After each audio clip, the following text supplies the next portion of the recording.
So welcome back friends once again in this English revision class. Earlier I told you I will differentiate between reflexive pronoun and emphatic pronoun. Reflexive pronoun और emphatic pronoun में बहुत छोटा सा minute सा difference है. कई बार लोग इसमें कंफ्यूज करते हैं कि उसमें भी my self, himself, her self, इसमें भी her self, my self, himself, ये सब यूज़ होता है, आवर सेल्फ. तो इसमें थोड़ा सा सेंटेंस के ऊपर डिपेंड करता है कि कैसे यूज़ किया है, क्या डिफरेंस है. Let us C.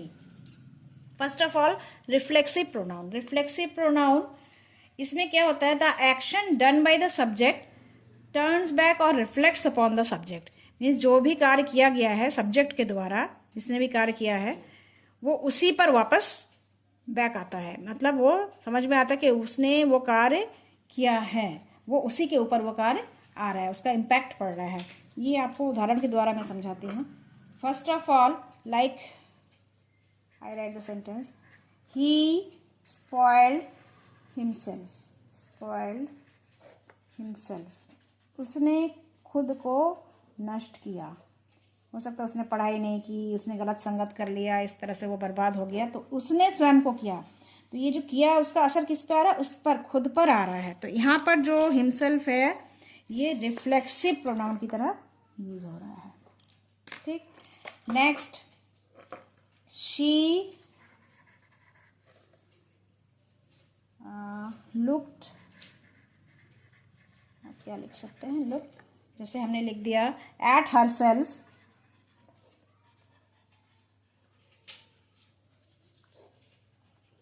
in the mirror. उसने आईने में खुद को देखा. तो उसने किसको देखा, उसने जो कार्य किया, looked तो यहाँ पर वर्ब है, कार्य है.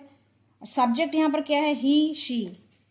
तो उसने जो कार्य किया वो किसके लिए किया, वो किसको देखा उसने आईने में, स्वयं को ही देखा. तो यहाँ पर हरसेल्फ, ये हो गया आपका रिफ्लेक्सिव प्रोनाउन. ठीक है. नेक्स्ट एक सेंटेंस हम लेते हैं. द पप और द पपी लिख सकते हैं हम.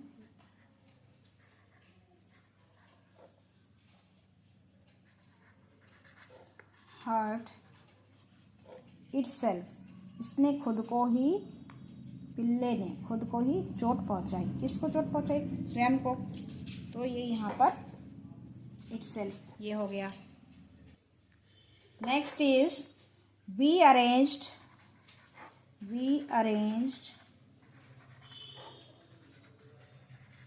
द पार्टी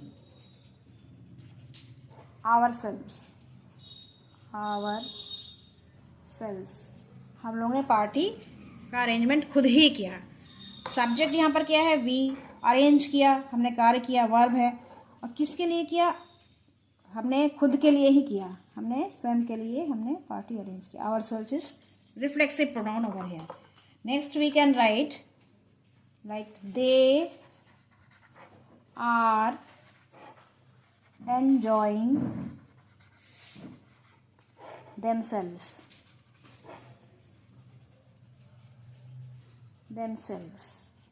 वह स्वयं ही एंजॉय कर रहे हैं. ठीक है. ये जो एंजॉय कर रहे हैं किसके लिए कर रहे हैं, खुद के लिए कर रहे हैं. तो ये सब्जेक्ट का इम्पैक्ट इसी पर हो रहा है, रिफ्लेक्ट हो रहा है. Therefore it is called reflexive pronoun. Now we come to emphatic pronoun. अब एम्फेटिक थोड़ा सा अंतर है इसमें. वर्ड्स यही वाले यूज होंगे लेकिन इसका यूज का अंतर है इसमें. इसमें ये है, pronouns use to emphasise the subject's intervention और इन्वॉल्वमेंट. इन्वॉल्वमेंट मतलब किसी चीज़ का इन्वॉल्व होना, that is called emphatic pronoun. इसमें जो है एम्फसिस इसमें ले किया जाता है, जोर दिया जाता है. लाइक आप वाक्य से ही समझ जाएंगे. आई, जोर देना. My self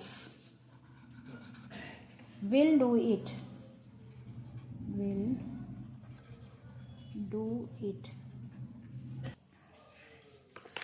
I myself will do it. Here myself. मैं इसको स्वयं ही करूँगी या करूँगा. तो यहाँ पर जोर देके ये बात हो रही है. Next like we can write they themselves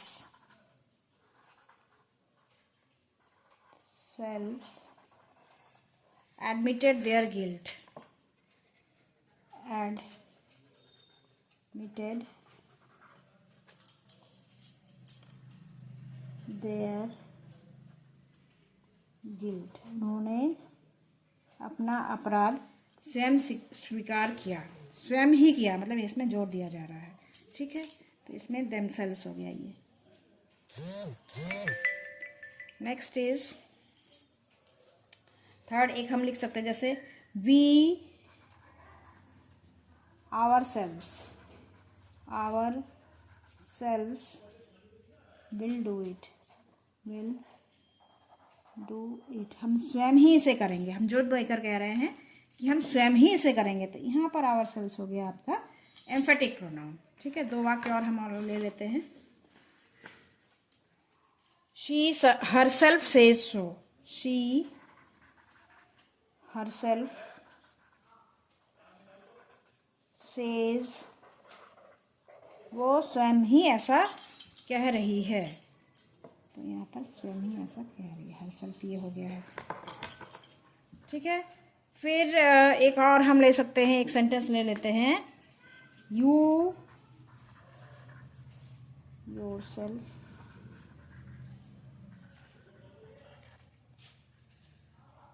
can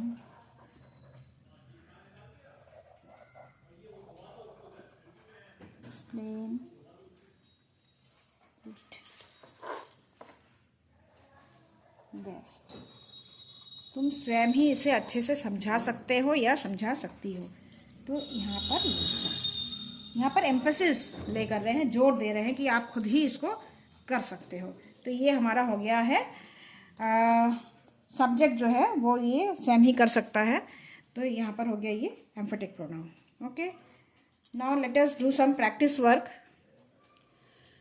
now here we have this practice work. I have written 10 sentences. Okay,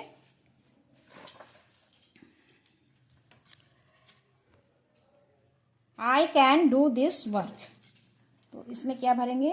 pronoun I can do this work myself.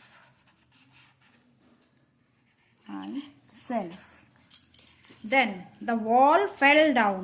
अब इसमें himself, herself, ये सब तो कुछ नहीं होगा। himself, herself, ourself, wall क्योंकि non living है तो ये हो जाएगा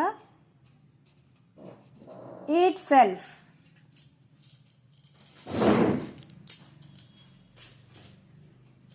अच्छा, ये 6th वाला है, इसको मैंने ऑलरेडी कर दिया है। The answer that she wrote was wrong, ठीक है। ये 3 मैंने कर दिए हैं, अब यहाँ पर 7 और रह जाते हैं। तो मैं आप लोग से ये कहना चाहूँगी, कमेंट सेक्शन में इनका नंबर डाल करके आप 3rd का ये आंसर है, 4th का ये आंसर है, 8, 9, 10 जो प्रोनाउन मैंने पढ़ाए हैं उन्हीं को लिखना है। ये आप कमेंट सेक्शन में ज़रूर बताएंगे और जिसका आंसर सही होगा उसका रिप्लाई भी मैं दूंगी। आज तक के लिए यहीं पर ख़त्म करते हैं। Okay, bye bye.